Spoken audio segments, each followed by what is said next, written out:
חשוב, רוב הנהגים בטוחים שכנס תנועה מסתכל בכמה מאות שקלים, אבל מאחורי הדוח עומדת שיטה שעלולה להוביל לפסילת רישיון של חודשים ארוכים. איך זה עובד ולמה חשוב לבטל נקודות בזמן?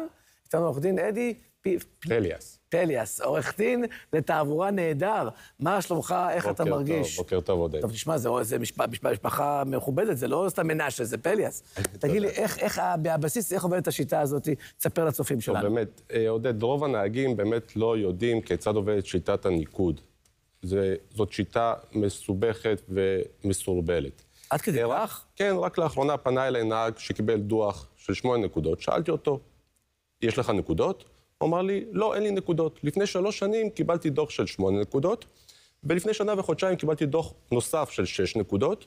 עשיתי קורס נהיגה מונעת, אז הנקודות נמחקו לי. לא. אז זהו, שלא ככה זה עובד. הם בסימן שאלה הופכות להיות. לא בדיוק. אני אסביר. טוב. לצורך העניין נהג קיבל דוח של 8 נקודות. כן. אם הוא באמת לא ביצע שום עבירה במשך 2, הנקודות האלה נמחקו. ברוך השם. אבל יום לפני שחלפו 2 האלה, הוא ביצע דוח נוסף של 6 נקודות. תקופת הצבירה מתחילה להיספר מחדש מהעבירה האחרונה. בנוסף לזה, בגלל שהוא הגיע מעל ל-12 נקודות, הוא צריך לעשות קורס נהיגה בסיסי, בעצם ל2 מפגשים ומבחן בסופו של דבר. הנהג המשיך לנהוג. מחכה את 2 שיעברו מהעבירה האחרונה. אבל יום לפני, לצורך העניין, קיבל עוד דוח של 10 נקודות. הוא הגיע ל-24 נקודות. כן. עכשיו, בגלל שהוא חצה את רף ה-22 נקודות, תקופת הצבירה מתחילה להיות 4 שנים מהעבירה האחרונה. והוא צריך לעשות קורס נוסף, הפעם מתקדם, שוב פעם 2 מפגשים ומבחן. זה בעצם... לא פשוט. אז מה הטעות שכולם עושים, הנפוצות שנהגים עושים לגבי...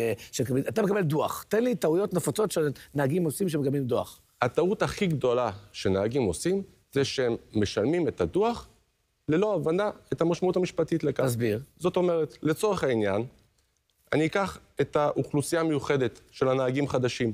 נהג חדש, יש לו סל עבירות שאסור לו לבצע עבירות.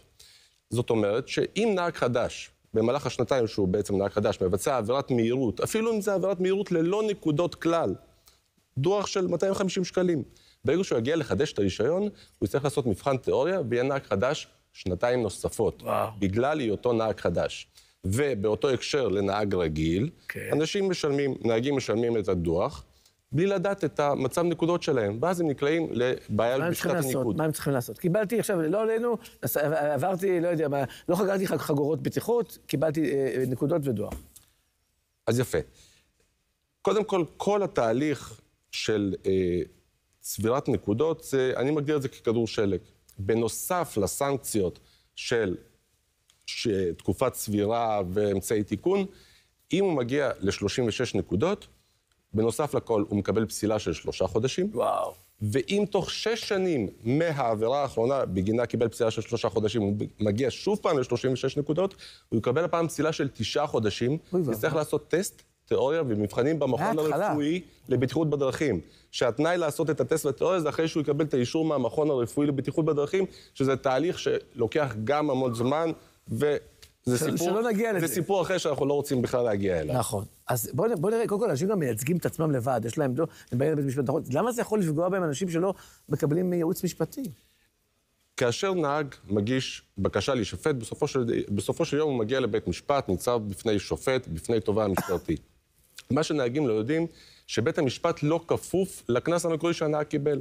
ברגע שבמידה והנהג מורשע בסופו של יום, אזי בית המשפט נחשף לעבר התעבורתי שלו, וצריך לאזן את העונש לאור עברו התעבורתי. זאת אומרת שהעונש לא כפוף לקנס. בית המשפט יכול להחמיר עם העונש. וואו, צריך בקיצור, הנה, בואו תן את הטיפ הכי חשוב. אתה עכשיו פה יש פה צופים בבית, רואים אותך. מה אתה ממליץ לנהגים לעשות מהרגע שהם מקבלים את הדוח עם הנקודות? קיבלנו את הדוח, מה לעשות? להתקשר אליך? דבר ראשון, לא להודות.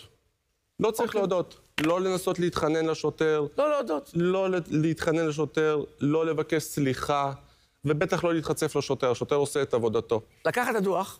קיבלת את הדוח. דבר שני, לשים לב לסד הזמנים. זמן הטיפול בדוח הוא עד 90 יום מיום קבלתו. אם חלפו 90 יום ושילמת את הדוח, או שעברו 90 יום, זה נחשב כאילו הודית באשמה. ודבר שלישי, לנסוע כחוק, הכי פשוט שיש. הבנתי. בקיצור, איך מגיעים אליך? בוא נסגור, אתה תהיה איתך ותעזור לי. עורך דין אדי פליאס בגוגל, ימצאו אותי בקלות. עורך דין אדי פליאס בגוגל, אתה מתקשרים אליך ואתה יודע את העבודה מצוין, כי זה המקצוע שלך. תודה רבה לך.